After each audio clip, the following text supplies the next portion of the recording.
You plant seeds with hope. You water them carefully. You check them every morning. And then, in just 3 days, your seedlings turn into pale, stretched out threads that collapse under their own weight. Or they sprout strong and green, only to die within 48 hours of being moved outside. Every year, millions of gardeners repeat the same 5 mistakes, watching their seedlings fail before they even reach the garden. These aren't complicated failures. They're simple errors that happen in the first week, errors that big agriculture never talks about because they want you buying transplants instead of growing your own. Today, we're opening the file on seedling death. Stay with me until the end, because the 5th mistake is the one that kills more seedlings than all the others combined. And it's the one almost nobody warns you about.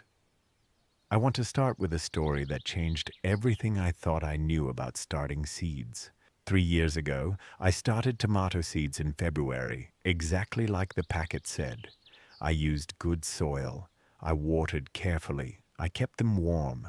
Within a week, I had beautiful green sprouts. I was proud. But by week 2, those sprouts had turned into thin, floppy stems that looked like they were reaching desperately toward the window. They were twice as tall as they should have been, pale green instead of dark green, and so weak that they fell over when I touched them. I thought I was doing everything right. I wasn't. I was making the first and most common mistake that destroys seedlings before they ever see the garden. The problem is light. Not just any light, but the right amount of light delivered at the right intensity for the right number of hours. This is where most seedling failure begins, and it happens so fast that by the time you notice it, the damage is already done.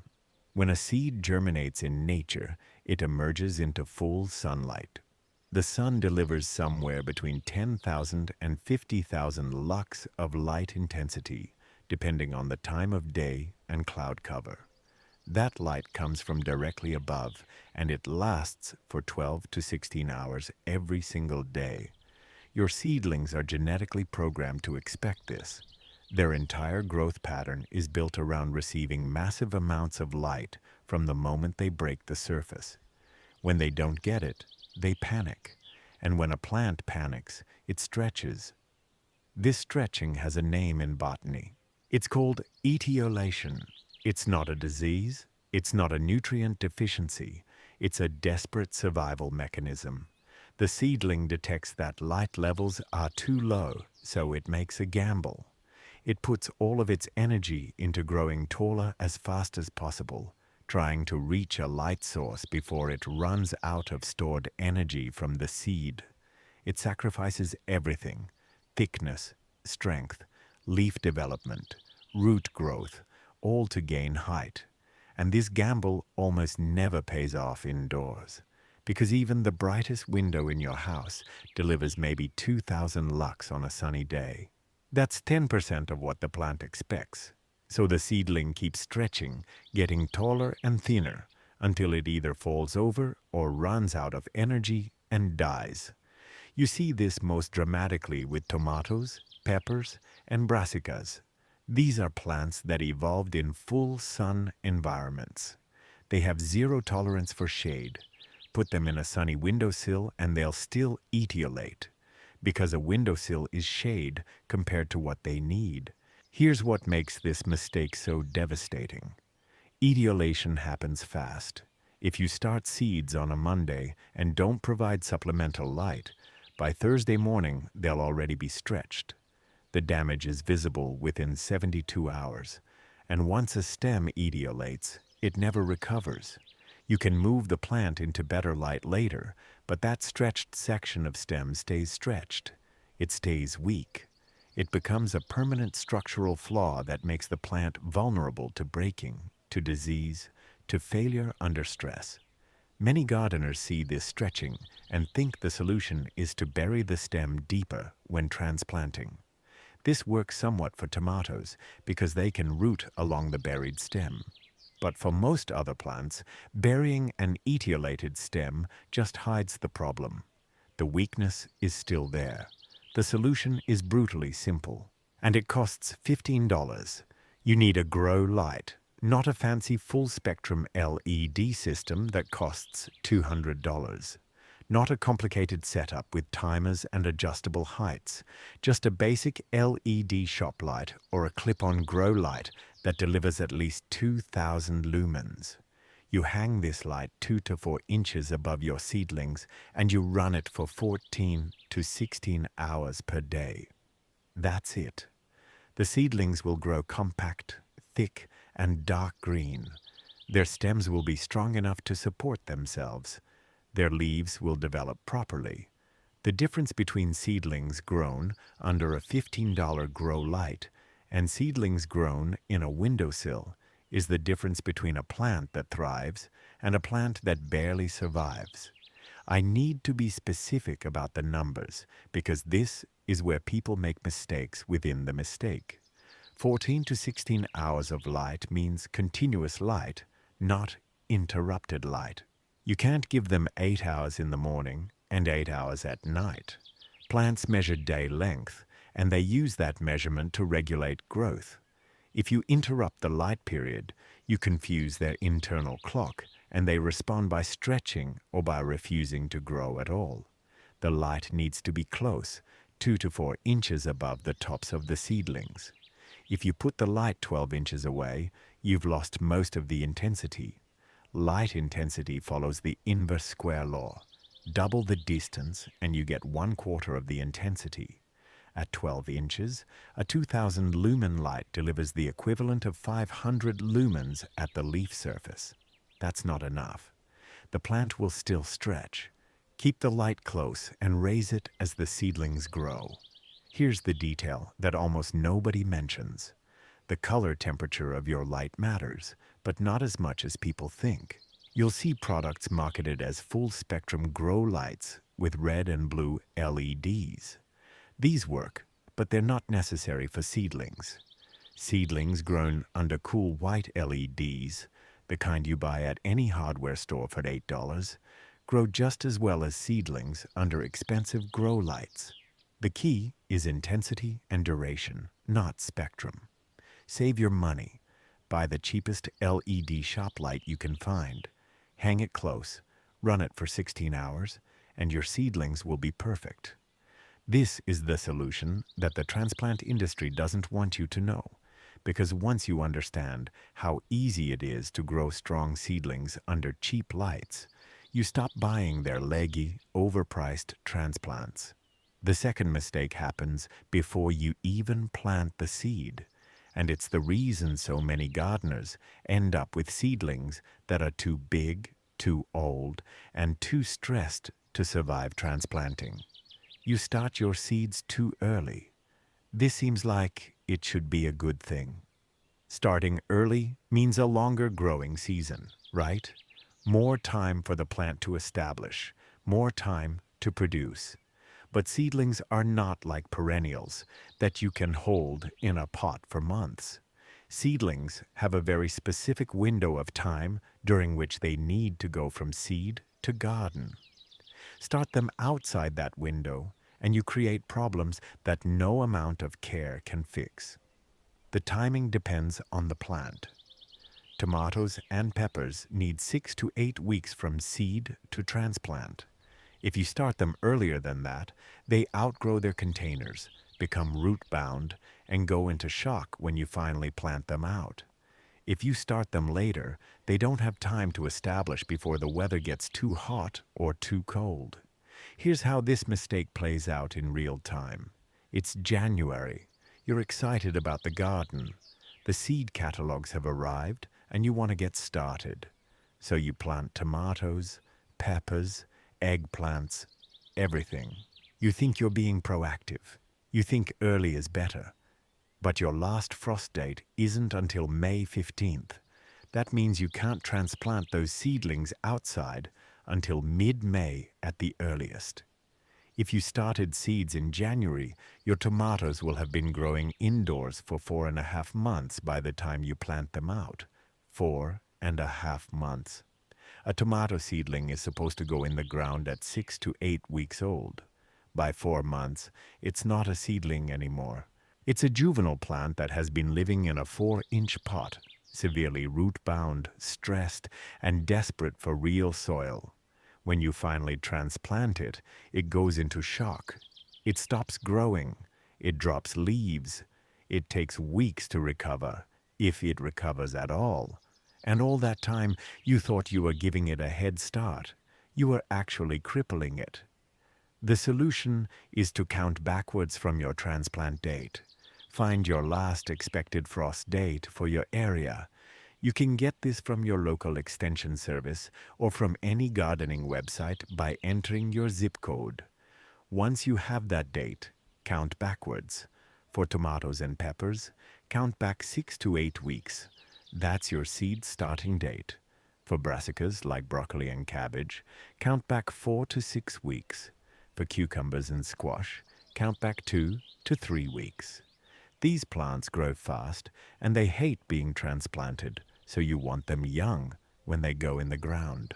For lettuce and greens, you can direct sow or start them just 2 to 3 weeks early.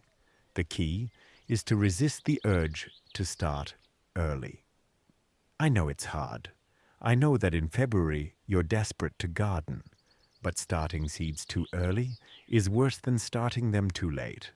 A young, vigorous seedling will outperform an old, stressed seedling every single time. Let me give you the specific calendar for a Zone 5 garden, because this is where most mistakes happen. If your last frost is May 15th, you start tomatoes and peppers on March 20th. You start brassicas on April 1st. You start cucumbers and squash on May 1st. That's it. If you start tomatoes in February, you've added 4 to 6 weeks of unnecessary indoor time, and those weeks will cost you in transplant shock, disease susceptibility, and reduced yields. The transplant industry loves it when you start too early, because when your seedlings fail, you come back and buy their transplants. They've calculated the economics. It's more profitable for them if you fail at starting seeds than if you succeed. So they put vague instructions on seed packets that tell you to start 8 to 10 weeks before last frost, knowing that most people will start earlier than that just to be safe. And then your seedlings die, and you buy theirs. Here's the test to know if you've started too early. If your seedlings are getting too tall for their lights, if they're root-bound in their containers, if they're starting to flower before you can plant them out, you started too early. The damage is already done. You can try to salvage them by transplanting into bigger pots, but that's just delaying the inevitable. Better to learn the lesson and start on time next year. Use those extra weeks in late winter to prepare your garden beds, to order supplies, to plan your layout. Don't waste them growing seedlings that will be too old to thrive. Now let me ask you something simple, and I want you to leave the answer in the comments. Do you start your seeds under grow lights, or do you use a windowsill? The third mistake kills seedlings in a way that's almost invisible until it's too late. You water from above. This seems natural. It's how rain works. It's how you water everything else. But for seedlings, watering from above is a disaster. Here's why. When you pour water onto the surface of seed starting mix, several things happen simultaneously. First, the water hits with force.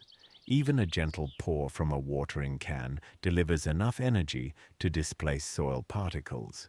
If you've just planted seeds at the correct depth, a top watering can wash them deeper or expose them completely.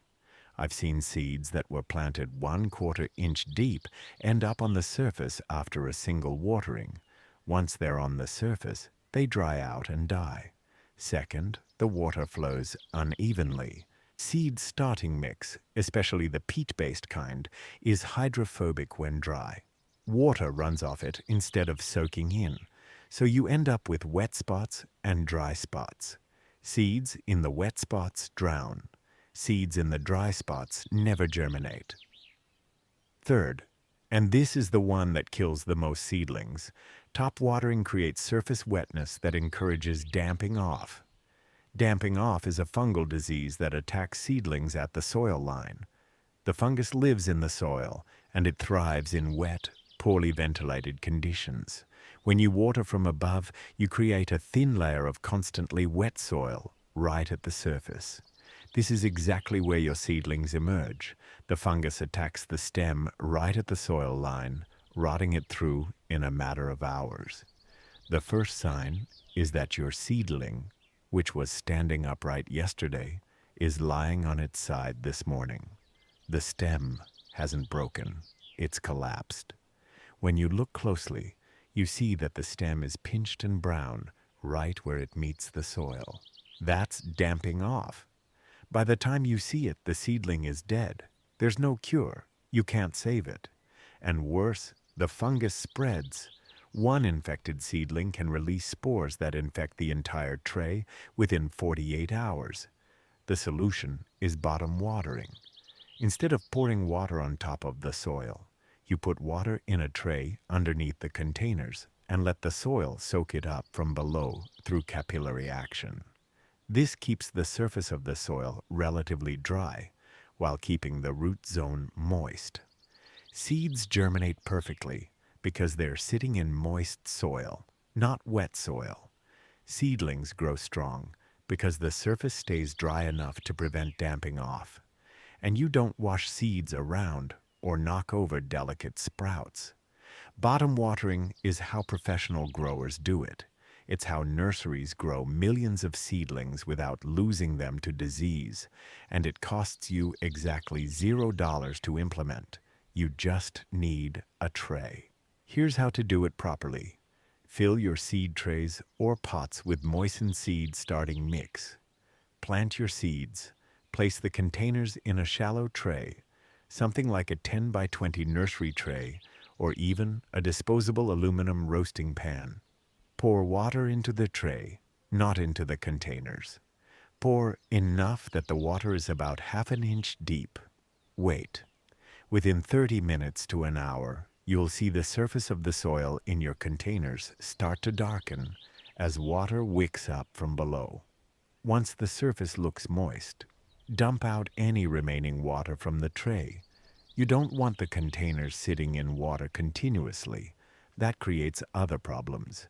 You just want them to soak up what they need and then sit in air. Check the soil moisture daily by feeling the surface. When the surface starts to feel dry, bottom water again. It's that simple. The detail that people miss is that you need to use the right containers for bottom watering to work. The containers must have drainage holes in the bottom. If there are no holes, water can't enter from below. This seems obvious, but I've seen people try to bottom water in solid plastic cups and wonder why it doesn't work. You also need to use the right soil. Seed starting mix works beautifully for bottom watering because it's designed to wick moisture. Regular potting soil, especially the kind with bark chunks, doesn't wick as well. It can create dry pockets. If you're using potting soil instead of seed starting mix, you might need to water from above for the first watering just to get everything moist, and then switch to bottom watering after that. Here's the mistake within the mistake that I see constantly. People bottom water, but they leave the container sitting in water all the time. They think more water is better. It's not. Roots need oxygen. If the roots are sitting in saturated soil, they suffocate. The plant wilts even though the soil is wet. People see the wilting and add more water, which makes the problem worse. The plant dies from root rot, not from drought. The right method is to bottom water until the surface is moist, then remove the water and let the soil drain. The container should sit in air between waterings. This gives the roots access to both water and oxygen.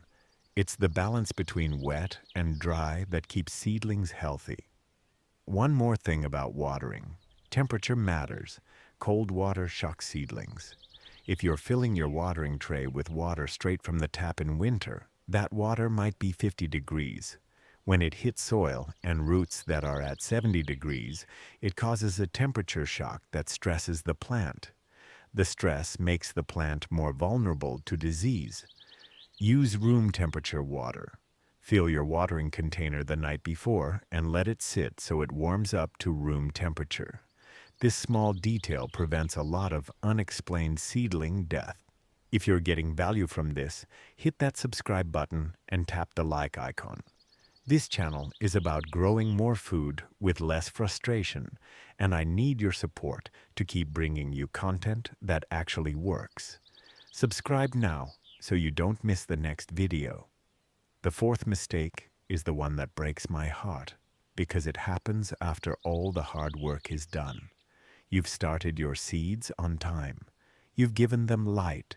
You've watered them correctly. They're beautiful, strong, healthy seedlings. And then you take them outside and plant them in the garden. And within 2 days, they're dead, wilted, sunburned, crispy. This is transplant shock, and it's caused by skipping a step that most gardeners have never even heard of: hardening off. This term sounds technical, but it describes something very simple. Your seedlings have been living indoors under artificial lights in a controlled environment. No wind, no temperature swings, no direct sun, no insects. It's a comfortable, stable world. The outdoor garden is the opposite. Full sun delivers UV radiation that indoor lights don't produce. Wind physically batters the plant.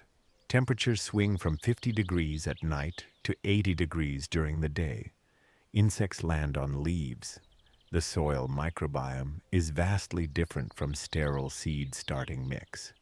If you take a seedling from the indoor environment and drop it directly into the outdoor environment, it goes into shock. It's like taking someone from a climate-controlled room and throwing them into the desert. The stress is so extreme that the plant shuts down. Hardening off is the process of gradually acclimating seedlings to outdoor conditions over a period of 7 to 10 days. You start by taking them outside for just 1 hour on the first day in a shaded, protected spot.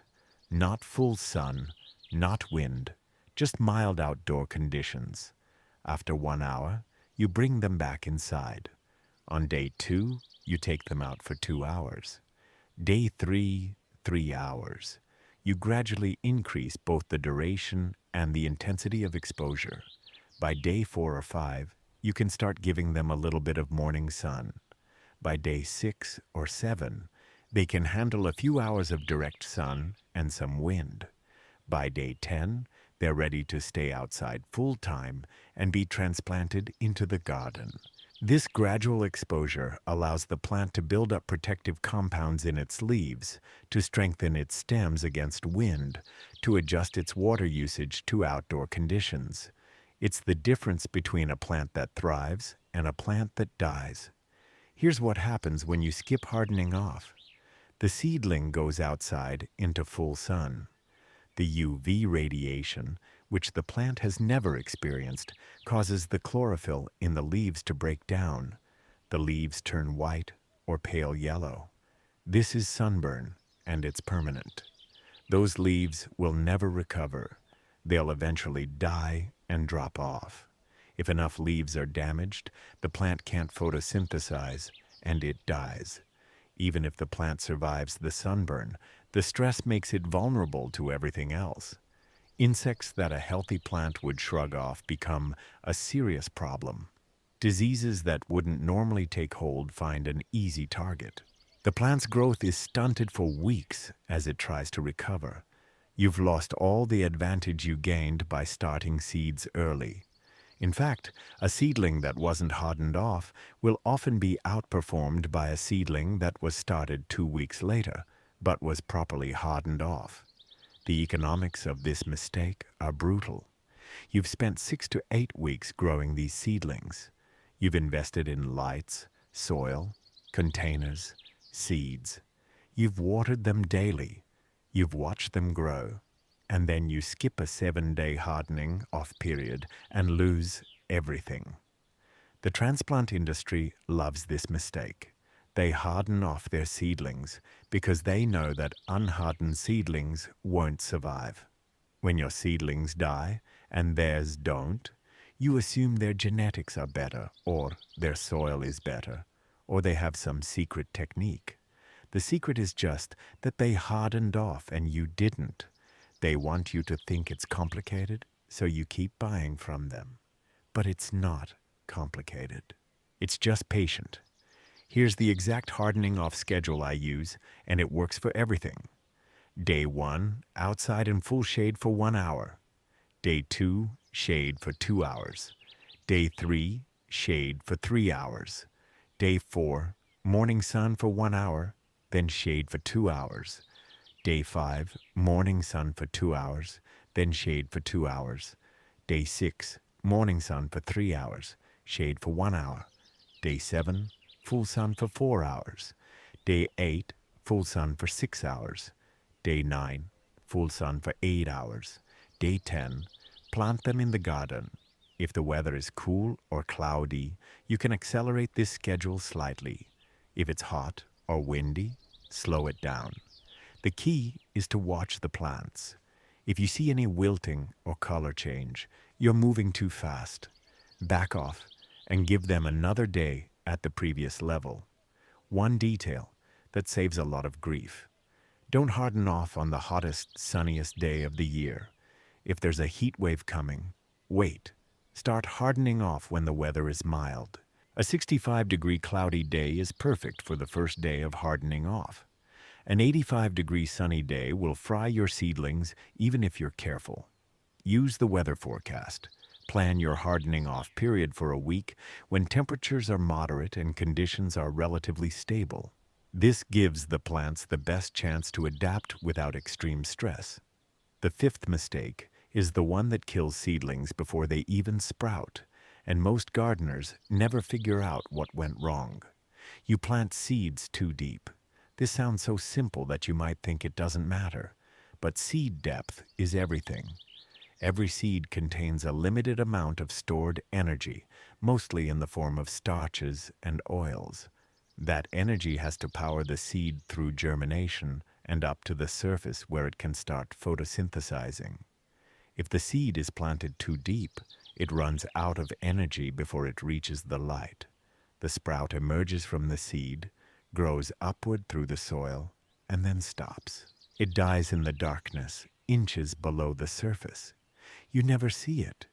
You just see that the seed didn't germinate. You blame the seed, or the soil, or the temperature. But the seed was fine. You just buried it. The rule for seed depth is simple, and it's based on the size of the seed itself. Plant seeds at a depth equal to 2 times the diameter of the seed. A tomato seed is about 1 millimeter in diameter, so you plant it 2 millimeters deep. A bean seed is about 1 centimeter in diameter, so you plant it 2 centimeters deep. This rule works for almost everything.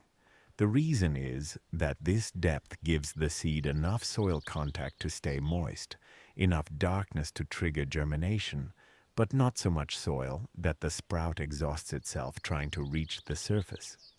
When you follow this rule, germination rates skyrocket.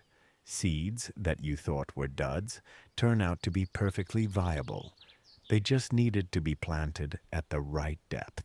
Here's where people go wrong. They read instructions that say, plant 1/4 inch deep, and they measure out 1/4 inch, but they measure from the surface of the soil to the bottom of the hole. Then they drop the seed in and cover it.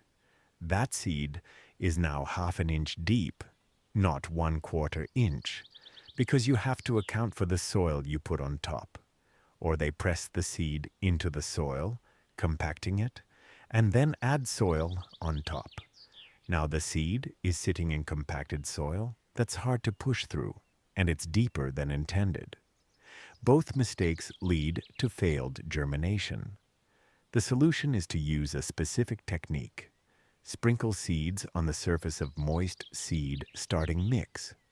Then take a fine layer of mix and sift it over the seeds until they're just barely covered. For tiny seeds like lettuce or carrots, you barely need any cover at all, just a dusting. For medium seeds like tomatoes, a thin layer. For large seeds like beans or squash, you can make an actual hole and drop them in, but keep it shallow. The exception to the 2 times diameter rule is seeds that need light to germinate. Some seeds, like lettuce, celery, and petunias, are light-dependent germinators. They won't sprout in darkness. For these, you press the seed gently onto the surface of moist soil and don't cover it at all. The seed needs to be in contact with moisture, but exposed to light. If you bury these seeds, they simply won't germinate no matter how long you wait. This is why celery has a reputation for being hard to start. It's not hard. People just keep burying the seeds. Leave them on the surface under lights, and they'll germinate in 7 to 10 days. Here's the detail that almost nobody mentions about seed depth. The type of soil matters. Seed starting mix is light and fluffy. A seed can push through it easily. Garden soil or heavy potting soil is denser. A seed planted at the same depth in heavy soil has to work much harder to reach the surface. If you're starting seeds in garden soil instead of seed starting mix, you need to plant slightly shallower to compensate for the density. This is another reason to use proper seed starting mix. It's not just about drainage and disease prevention. It's about giving seeds the easiest possible path to the surface. The mistake within the mistake is planting different seeds at the same depth, because it's easier. You make a bunch of holes all the same depth, drop in different seeds, cover them all the same. But lettuce seeds and bean seeds don't belong at the same depth. Lettuce seeds are tiny. They have enough energy to push up maybe 1/8 of an inch. Bean seeds are huge. They can push up 2 inches if they have to. If you plant lettuce 2 inches deep, it dies. If you plant beans 1/8 of an inch deep, they're too shallow and they dry out. Match the depth to the seed. This takes an extra 30 seconds per tray and it doubles your germination rate. Let me give you the specific depths for common vegetables, because this is where most failures happen. Lettuce, surface sowing, no cover. Tomatoes, 1/4 inch. Peppers, 1/4 inch. Brassicas, like broccoli and cabbage, 1/4 inch. Cucumbers, 1/2 inch. Squash, 1 inch. Beans, 1 to 2 inches. Peas, 1 to 2 inches. Corn, 1 to 2 inches. If you're ever unsure, go shallower rather than deeper. A seed that's too shallow might dry out, but you can fix that by keeping the surface moist. A seed that's too deep is just dead. There's no fix. Now let's talk about what happens when you combine these mistakes, because they don't happen in isolation. Here's the typical scenario. You start tomato seeds in January because you're excited. That's mistake 2, starting too early. You put them in a windowsill because you don't want to spend money on lights. That's mistake 1, insufficient light. The seedlings etiolate within 3 days. You water them from above because that's what you've always done. That's mistake 3. Some of them get damping off and die. The survivors are tall, weak, and stressed. In May, you take them straight from the windowsill to the garden without hardening off. That's mistake 4. They get sunburned and shocked. Most of them die. The 1 or 2 that survive are so stunted that they produce almost nothing. You conclude that starting seeds is too hard, and next year you buy transplants. The industry wins. You lose. But here's what happens when you avoid all 5 mistakes. You start seeds at the correct time based on your last frost date. You put them under a $15 grow light running 16 hours a day. You bottom water to prevent disease. Your seedlings are compact, dark green, and vigorous. In the week before transplanting, you harden them off gradually. When they go in the ground, they don't skip a beat. They establish quickly, grow fast, and produce heavily. You end up with stronger plants, earlier harvests, and better yields than anything you could buy. And you did it for the cost of seeds and a cheap light. This is what the transplant industry doesn't want you to know. Growing seedlings is easy when you know these 5 things. Let me break down the economics, because this is important. A packet of tomato seeds costs $3 and contains 30 seeds. A grow light costs $15 and lasts for years. Seed starting mix costs $8 for a bag that will start 100 seedlings. Containers can be reused yogurt cups, or you can buy a tray of cells for $5. Total investment for your first year, $31. That $31 produces 30 tomato plants. At the nursery, tomato transplants cost $4 to $6 each. 30 plants would cost you $120 to $180. You've saved $90 to $150 in the first year. In subsequent years, you only need to buy seeds and soil, so your cost drops to $11 for 30 plants. The savings are enormous, and that's just tomatoes. Add in peppers, which cost even more as transplants, plus brassicas, herbs, flowers. You can easily save $300 to $500 per year by starting your own seeds, and the plants will be better quality than what you can buy. But the real value isn't the money, it's the control. When you start your own seeds, you choose the varieties. You can grow heirlooms that no nursery carries. You can start unusual vegetables that aren't available as transplants. You can time your plantings exactly for your climate instead of being stuck with whatever the nursery has in stock that week. You can grow 10 times as many plants as you could afford to buy. This opens up possibilities that don't exist when you're dependent on transplants. You can plant entire rows of lettuce for cut and come again harvests. You can grow enough basil to make pesto all summer. You can experiment with varieties you've never tried.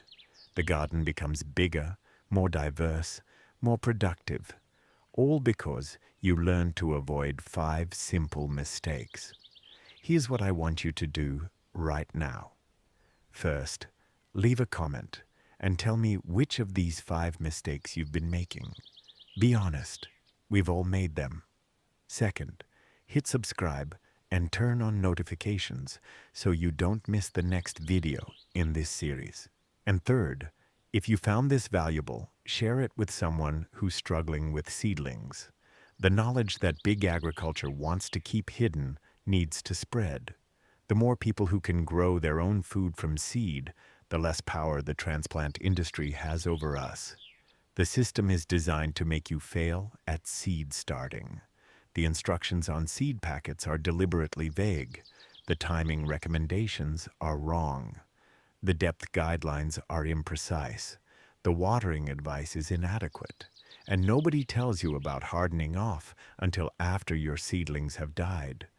This isn't an accident.